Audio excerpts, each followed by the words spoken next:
أعوذ بالله من الشيطان الرجيم. بسم الله الرحمن الرحيم.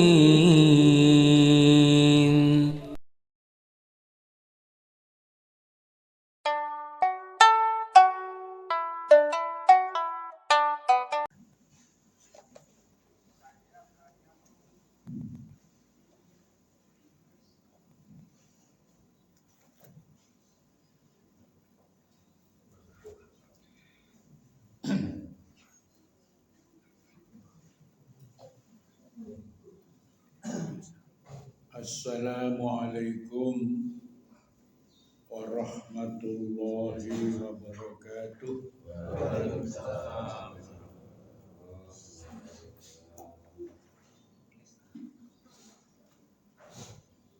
Bismillahirrahmanirrahim. Alhamdulillahilladzi arsala rasulahu bil huda wa dinil haq liyudhhirahu 'ala dini kullihi wa kafa billahi syahida. Asyhadu an la ilaha illallah wahdahu la syarika lah wa asyhadu anna Muhammadan abduhu wa rasuluhu la nabiyya wa la rasula ba'dah. Allahumma salli wa sallim wa barik ala nabiyyina Muhammad wa ala alihi wa sahbihi ajma'in. Monggo sesarengan kula tuntun donga nggih. Raditu billahi rabba wa bil islami dina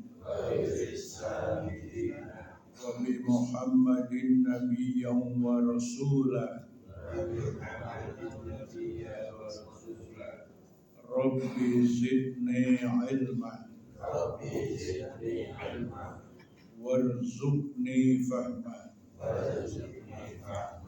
Rabbi shrah li sadri wa yassir li amri wahlul 'uqdatam min lisani yafqahu qawli.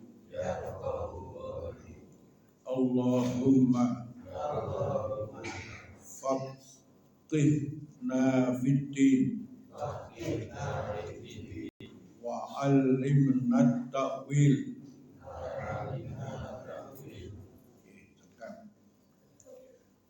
Para bapak, para ibu, khususipun takmir masjid mustaghfirin rahimakumullah.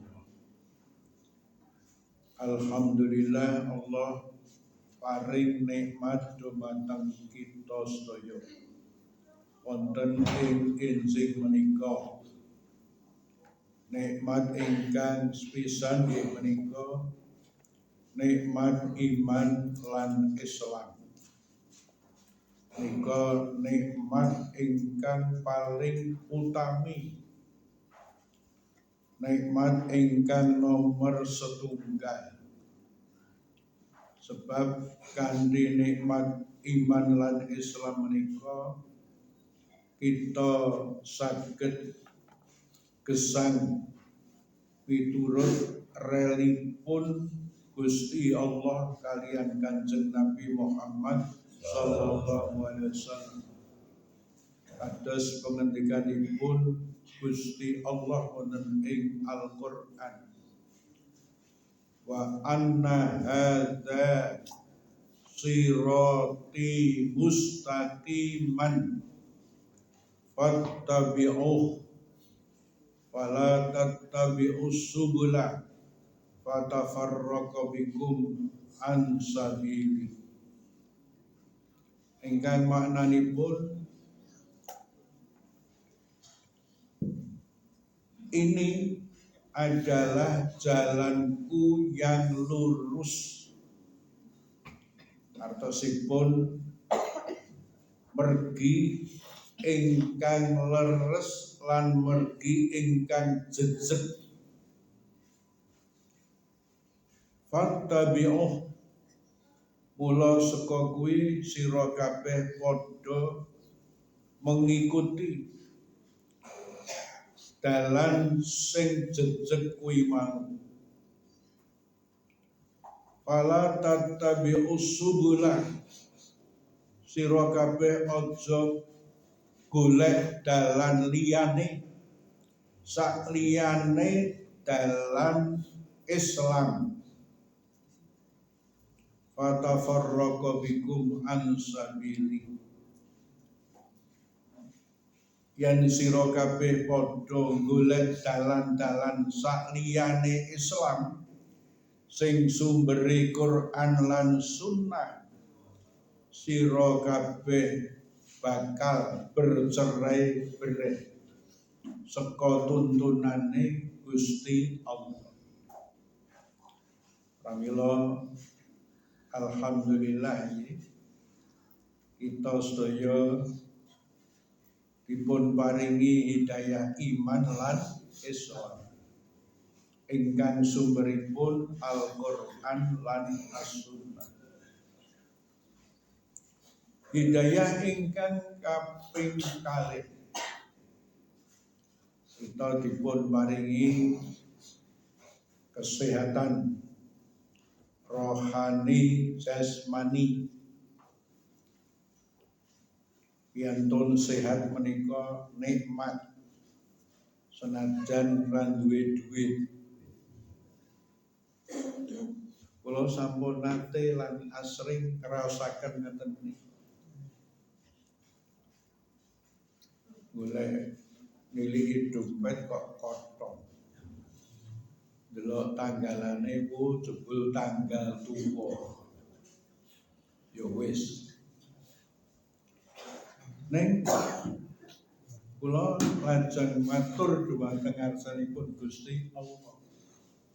Duh Allah, senadyan kula sakmenika mboten nyepeng arta, alhamdulillah yen maringi kula kesehatan. Tiyang ingkang kathah artanipun sugih duit ning yen lelaranen lelaranen bola bali mlebu rumah sakit, mlebu metu rumah sakit, diinfus di oksigen, suwe-suwe duwite sing akeh ya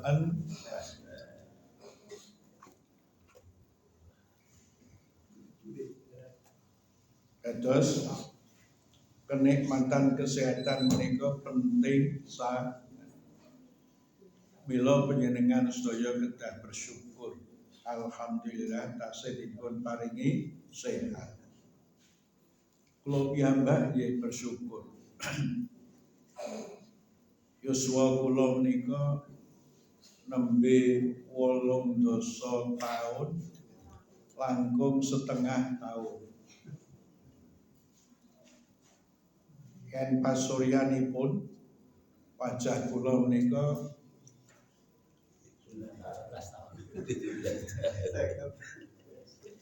gambaraken kirang saking 18 tahun.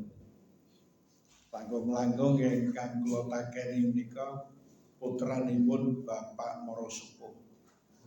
Aku ki wis ketok tuwa apa isih ketok enom? Wah, isih enom. Isih enom, sing ganteng. Menika ken garwa kula simah kula ngaten. Dados kula menika sampun 18 tahun langkung setengah tahun.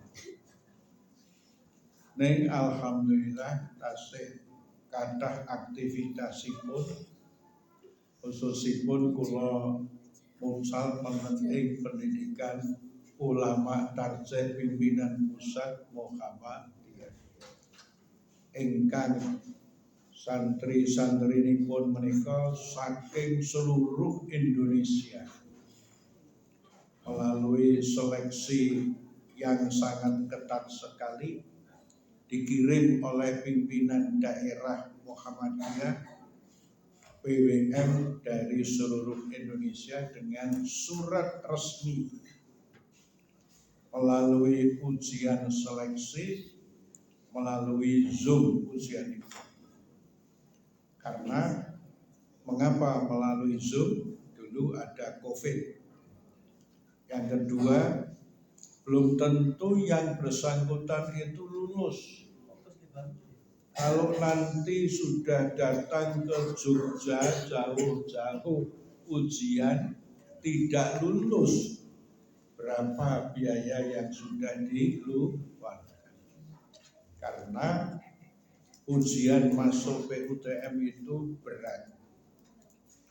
Ada dites Qur'annya, dites hafalannya, dites nahwu sorofnya, dites membaca kitab, ada ujian psikotes tentang ideologi Muhammadiyah dan sebagainya dan sebagainya. Ada wawancara.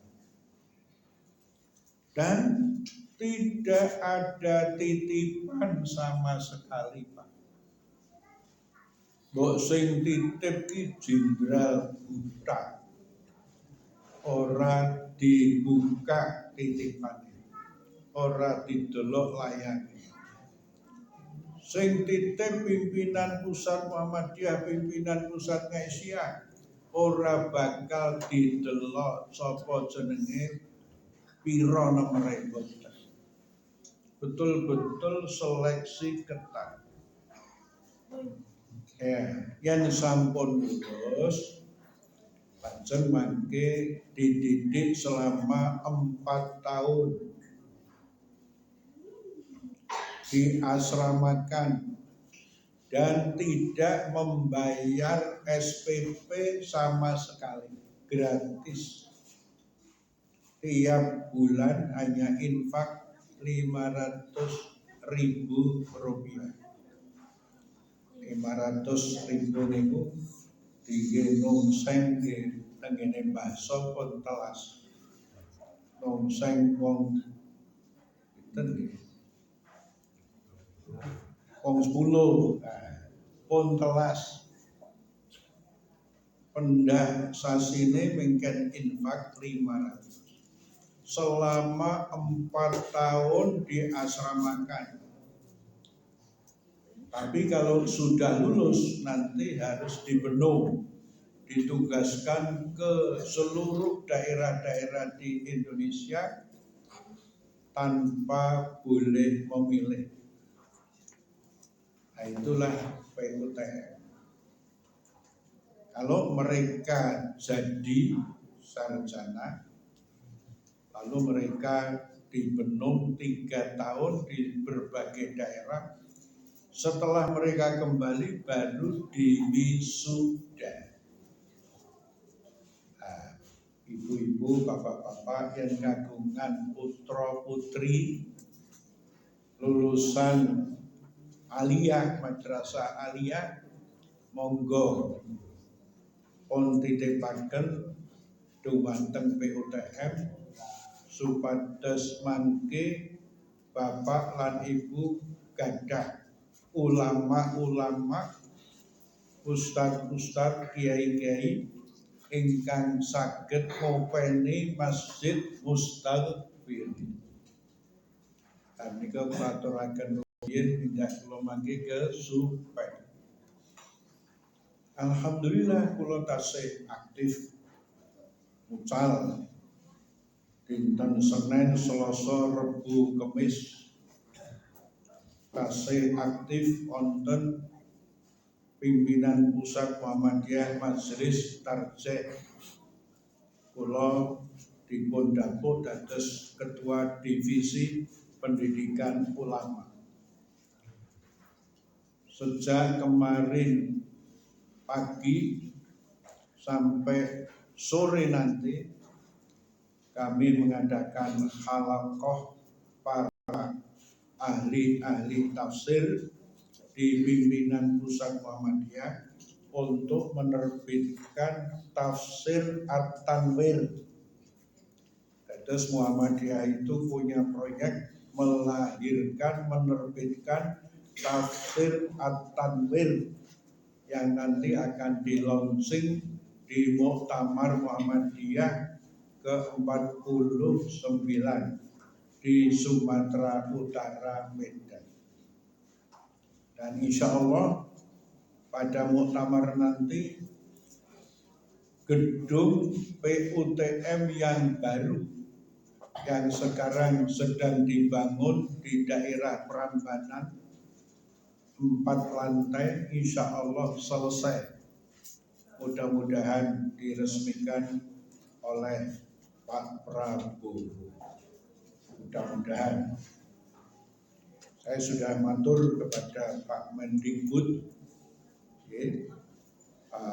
Abdul Mukti, nanti kalau Pak Abdul Mukti terpilih jadi Ketua Umum Pimpinan Pusat Muhammadiyah, tolong nanti Pak Prabowo diajak ikut meresmikan gedung PUTM yang baru. Kenapa saya katakan baru? Karena selama ini PUTM itu jadi kontraktor, kontrak ke sana, kontrak ke sini, pindah ke sana, pindah ke sini. Alhamdulillah ini sudah punya gedung dan mudah-mudahan tahun 2027 selesai. Paitane mung donga. Seluruh biayanya 35 miliar. Kita tidak punya uang sama sekali, hanya doa. Akhirnya kita hubung ke beberapa rektor-rektor Universitas Muhammadiyah, ke AUM Muhammadiyah, ke para mufikin muksinin seluruh Muhammadiyah, seluruh Jawa dan sebagainya. Alhamdulillah sudah ngantongi uang 20 miliar. 20 miliar baru sekitar setahun yang lalu. Ini tinggal 15 miliar. Nah, kalau ada mufikin dari Jamaah Mustaghfirin, ya kami persilakan untuk ikut fastabiqul khairat. Para hadirin yang saya muliakan, sesuai dengan tema yang sudah diberikan kepada saya, yaitu bagaimana kita mensosialisasikan nilai-nilai robbani dalam kehidupan keluarga dan dalam kehidupan masyarakat. Saya bacakan dulu firman Allah dalam surah Ali Imran,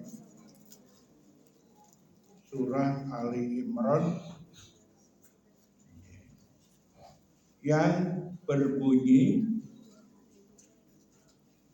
ayatipun ayat 7:9.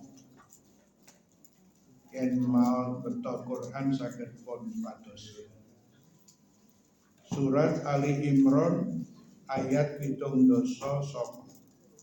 A'udzubillahi minasyaitonirrajim.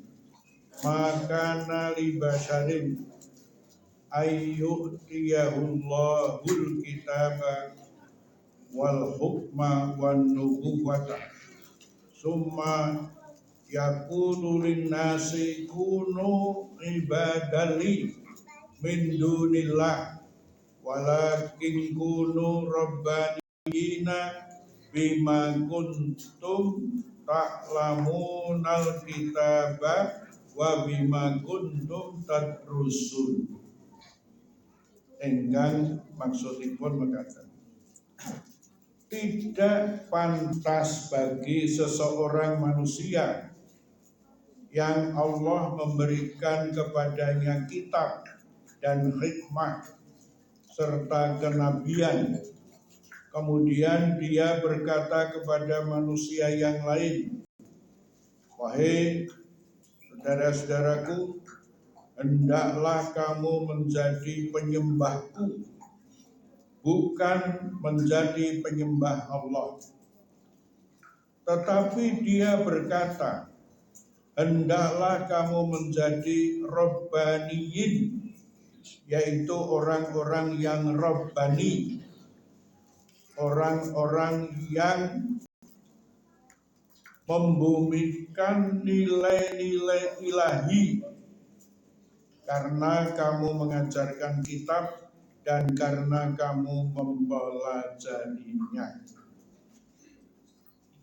Terus menika firman Allah ingkang kula aturaken wau wonten surat Ali Imran ayat pinten Bu? 79. Para bapak lan para ibu ingkang minulya, ayat ini menegaskan kemurnian misi kenabian. Jadi ayat ini menegaskan kemurnian misi kenabian, bahwa para nabi tidak pernah mengajak manusia menyembah kepada dirinya, tetapi menyeru kepada penghambaan akan Allah semata. Mereka justru mengajak umatnya menjadi umat yang Rabbaniyin, yaitu orang-orang yang hidup, orang-orang yang berpikir, orang-orang yang beramal dengan bimbingan nilai-nilai ilahi, nilai-nilai ketuhanan.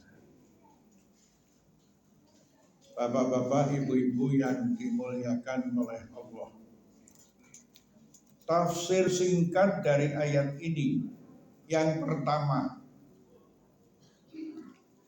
tidak wajar bagi manusia untuk mengajak manusia yang lain menyembah kepada dirinya. Maksudnya apa?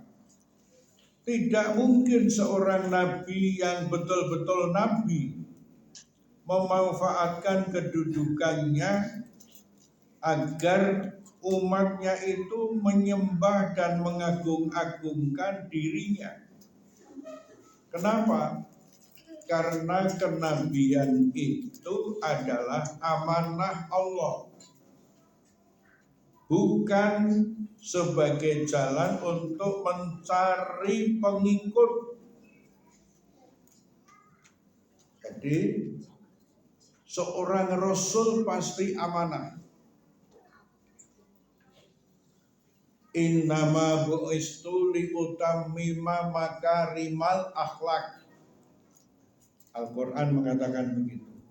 Hanya saja aku diutus ke dunia ini untuk menyempurnakan akhlak.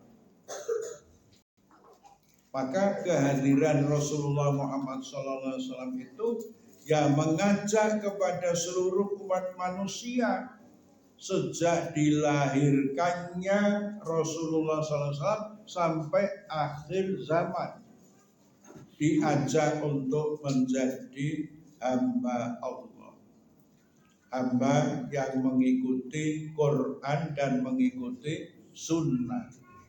Tidak mungkin kalau seorang nabi kok ajak-ajak supaya umatnya itu mempertuhankan dia. Tidak mungkin. Sebagaimana kita tahu, sebagian pengikut agama selain Islam ada yang mempertuhankan Isa alaihi salatu wassalam sebagai Yesus Kristus yang dianggap tuh.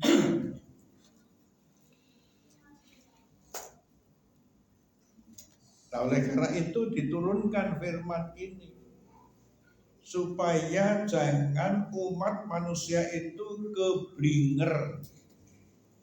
Kok ada orang yang mengaku nabi, kok justru dia menyuruh umatnya mempertuhankan dia. Lah itu sudah jelas orang itu bukan nabi, bukan rasul Allah. Karena kalau nabi dan rasul Allah yang asli itu kalau emas itu ya 24 karat, kecuali kalau nabi sekarat. Kalau 24 karat tidak mungkin nyuruh umatnya itu menyembah dirinya. Pasti menyuruh umatnya menyembah kepada Allah Subhanahu wa ta'ala. Yang kedua, Allah memberikan kepada siapa? Nabi tadi kitab, diberikan hikmah dan diberikan kedudukan sebagai seorang rasul, seorang nabi. Apa yang diberikan oleh Allah kepadanya? Ilmu, kebijaksanaan, dan otoritas spiritual dari Allah. Maka mustahil orang seperti itu menyimpang menjadi penyeru kemusyrikan. Saged dipun pahami Ibu, Bapak, saged nggih? Supados lancar kula mawi bahasa Indonesia. Yen kula merubah bahasa Jawa dan tak mikir. Ale mikir wis luwih saka sak menit. Kasido mansi. Yo ngapunten. Kemudian yang ketiga, kemudian dia berkata kepada manusia, jadilah penyembahku. Ini menolak keyakinan sebagian kaum Yahudi dan Nasrani yang menuhankan nabi-nabi mereka seperti Uzair. Dikatakan waqala Uzairubnullah. Dia berkata bahwa Uzair itu anak Allah. Dan dia berkata bahwa Isa itu ibnullah. Gitu? Isa itu anak Allah. Bahkan kemudian dalam perkembangannya murid-murid Nabi Isa itu banyak yang menyelewengkan ajaran Nabi Isa alaihi salatu wassalam itu menjadi ajaran-ajaran yang tidak tauhid. Karena kemudian meyakini bahwa Nabi Isa itu sekaligus juga Yesus Kristus yang katanya mati di tiang salib, yang tiap-tiap tanggal 25 Desember mereka mengadakan kegiatan-kegiatan peringatan Natal. Nah ini. Kemudian yang keempat, tafsir dari ayat ini tadi. Tetapi ia berkata, siapa yang berkata? Nabi tadi, nabi yang sungguh-sungguh nabi ya, rasul yang sungguh-sungguh rasul. Apa perkataannya? Kunu robbaniyin.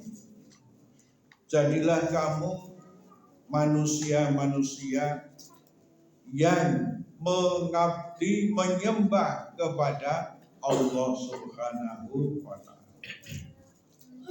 Robbaniyin berasal dari kata Rob atau Tuhan, yang bermakna orang-orang yang menisbatkan segala ilmu amal dan tujuan hidupnya kepada Allah. Mereka berilmu, mereka mendidik dan mengamalkan ilmunya dengan penuh keikhlasan. Kemudian yang kelima, karena kamu mengajarkan kitab dan karena kamu mempelajarinya, artinya apa? Jadilah manusia yang hidup dengan memiliki ilmu. Dan pengajaran yang bersumber dari wahyu, iman, dan ilmu berjalan bersama-sama. Ini sesuai dengan firman Allah yang disebut di dalam Al-Quran, yarfa'illahu alladzina amanu minkum walladzina utul ilma darajat. Allah akan mengangkat derajatnya orang-orang yang beriman tetapi juga berilmu. Maka Masjid Mustaghfirin ini selalu menyelenggarakan majelis taklim. Majelis taklim itu artinya majelis untuk menuntut ilmu. Memang ini kewajiban takmir, kewajiban kita semua. Kalau seminggu sekali diadakan pengajian begini, bagus sekali. Apalagi kalau ditambah waktunya pengajian. Mengapa kita perlu menuntut ilmu? Karena Nabi mengatakan, man aradad dunya fa alaihi bil ilmi. Sapa wonge sing kepengin nguasai dunya, wong mau kudu duwe ilmu. Wa man aradal akhirata fa alaihi bil ilmi. Sapa wonge sing kepengin menguasai akhirat, menikmati surga di akhirat, fa alaihi bil ilmi, maka dia wajib punya ilmu. Wa man aradahuma fa alaihi bil ilmi. Sapa wonge sing kepengin donya lan uga kepengin akhirat, wajib duweni ilmu. Terus boten bapak-bapak ibu-ibu, putra putri wayah panjenengan rak sami dipun sekolahaken, sami sekolah sedaya sampun wonten ingkang menghasilkan seorang doktor, seorang profesor, dereng. Umpami dereng boten napa-napa, boten badhe dipun soal wonten ing akhirat. Kowe iki doktor apa dudu? Kowe iki profesor apa dudu? Kowe iki guru besar apa dudu? Sing disoal nek guru besar ning malah dadi guru beser. Kowe iku disoal. Kok beseren terus kowe? Angger tekbir metu jebule beser. Nah, itu nanti malah disoal. Tapi kalau tidak menjadi guru besar tidak dipersoalkan. Yang penting iman, ilmu, dan beramal. Iya, beriman, berilmu, dan beramal. Iman, Islam, ihsan.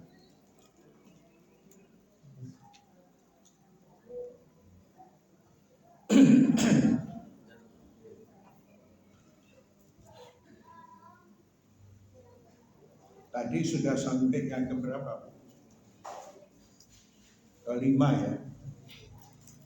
Yang kelima itu jadilah manusia yang hidup dengan ilmu dan pengajaran yang bersumber kepada wahyu, iman, dan itu dijalankan secara bersama-sama. Para hadirin, Ibnu Katsir seorang mufassir itu memberikan penjelasan tentang ayat ini demikian. Allah menolak pengakuan orang-orang yang menuhankan nabi-nabinya. Tidak mungkin seorang nabi mengajak manusia menyembah kepada selain Allah.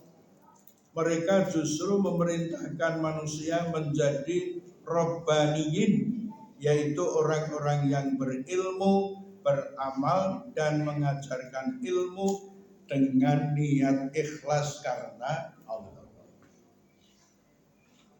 Nah, sekarang yang terakhir, pesan moral apa yang bisa kita tarik dari ayat ini?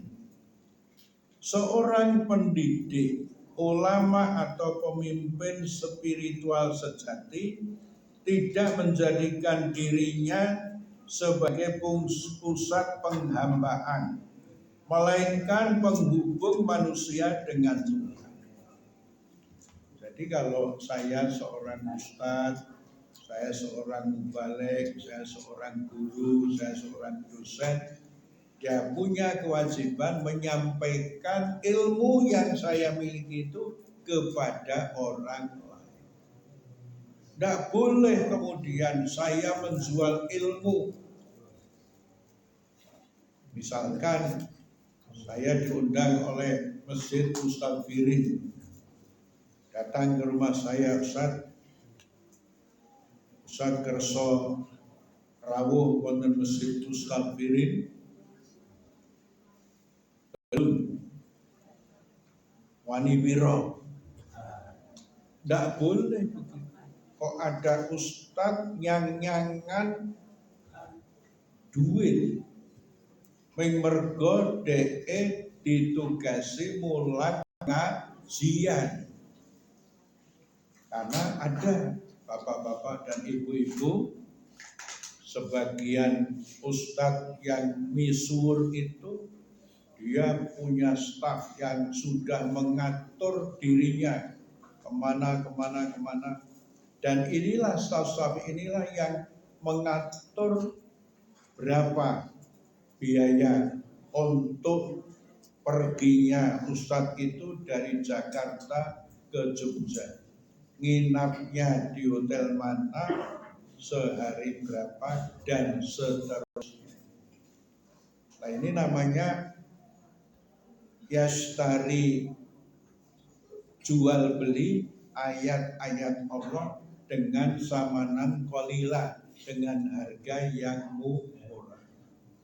Boten kenging. Ya.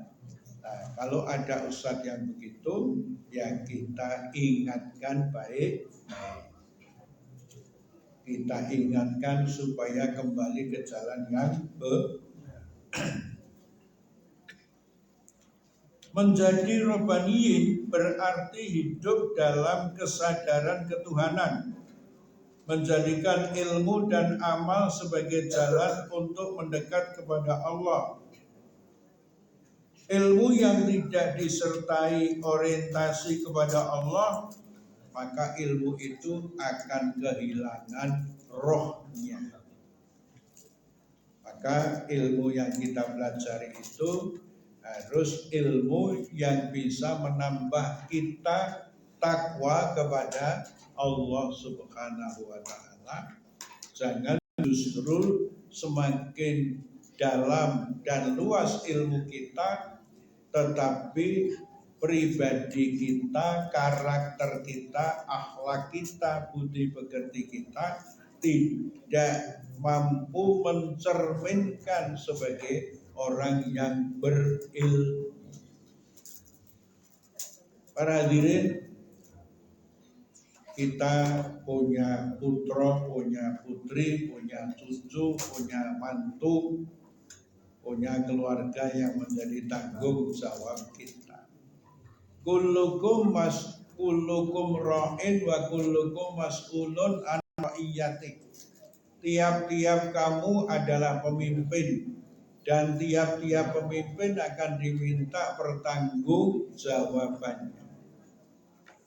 Seorang suami kepala keluarga, dia memimpin istrinya, memimpin anak-anaknya, memimpin cucunya, memimpin mantunya, memimpin keluarga yang ada di dalam rumah itu.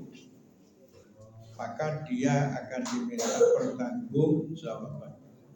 Seorang ibu, halo ibu-ibu, halo, kasih, sabar, kasih sabar ya, tiap malih. Ibu-ibu sebagai seorang ibu, istri dari suami, orang tua dari anak-anak, kakek atau nenek dari cucu-cucunya, itu punya tanggung jawab membersamai suami mendidik keluarganya agar keluarganya menjadi keluarga robbaniyun, keluarga yang beriman, keluarga yang bertakwa, keluarga yang taat beribadah, keluarga yang siddiq, amanah, fatonah, tabligh, keluarga yang hidupnya khairun nas anfa'uhum linnas. Keluarga yang hidupnya seperti dikatakan oleh Rasulullah, khairun nas anfa'uhum linnas. Sak becik-becike menungso kuwi ya kuwi menungso sing uripe maringi manfaat tumrap liyane. Khairun nas man tala umruhu wa hasuna amaluhu.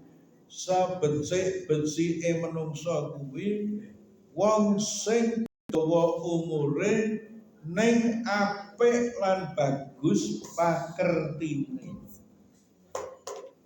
Nika wau klebet tugas keluarga robban.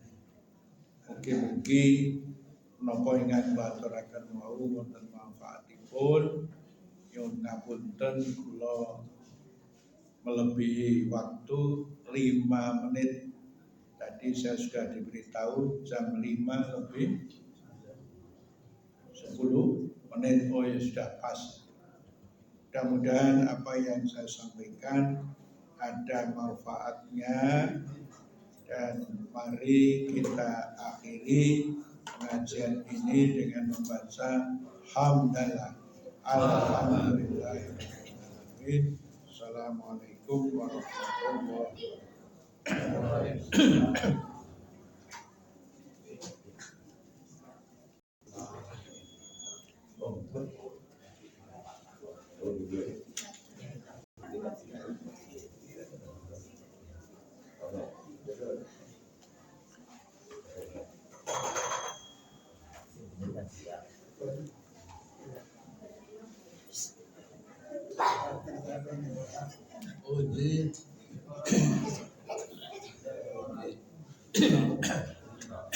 Matur nuwun.